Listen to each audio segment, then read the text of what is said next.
Hi, and welcome to this video on how to eliminate shadows from your product photography. Although shadows can be used stylistically for many different types of photography, with product photography itself, having a perfectly white background is what focuses the eye on the item itself with no distractions. And if the shadows are causing you some issues, I have a few tips for you here today to help you out. So, to start with, the general answer is to use a piece of white card to reflect the light back towards the side with the shadow.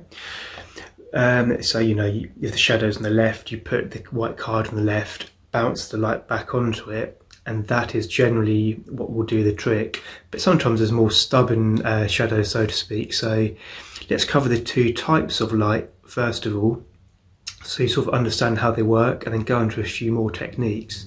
So soft light is a source of light that is much larger than the product itself in this case, and located close by, and this will create soft light. This is the kind of light that wraps around the object, creating less shadows. The best source of soft light is obviously the sun, because it's bigger than everything. With clouds in front of it, of course, that will disperse the light outwards. So the combination of the sun and clouds is what causes soft lights on the massive scale. But there are alternatives to that, of course, which could be two studio lights, two large ones which are bigger than the product, or for a smaller product, obviously use a light box. Okay, and now to move on to hard light. Hard light is a source of light that is extremely bright and smaller than the actual product itself. Sometimes you can actually mix soft light and hard light, and these are professional methods where they create stylistic shadows, as we spoke about before. But for what we're doing, we want to avoid hard light, because we're obviously looking to remove the shadows. And basically, let's cover a few strategies to reduce those shadows. So, firstly, you want to know where you're personally standing relative to all light sources in the room. Now, obviously, this is something that creates angles, and those angles also create shadows. Of course, if you're standing in front of the lamp, you will create a shadow because you will be in front of the lamp.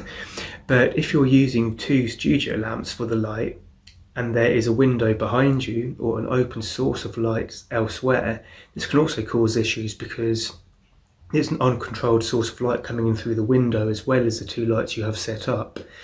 So the first thing is sort of situational awareness, just understanding where the light sources are in the room. So stopping those shadows from hitting the background. This is about positioning of the product relative to the light.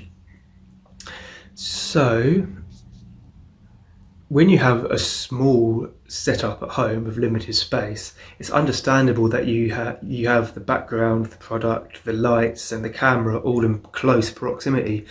However, this first element causes that unwanted shadow in the background that is emitted from the item itself. The product is placed too close to the background. This is what is causing the back shadow. Move the product as far forward away from the background as possible to deal with this. If space limitations are preventing this from working, or more of the shadow remains than you would like, combine what I just said with part B.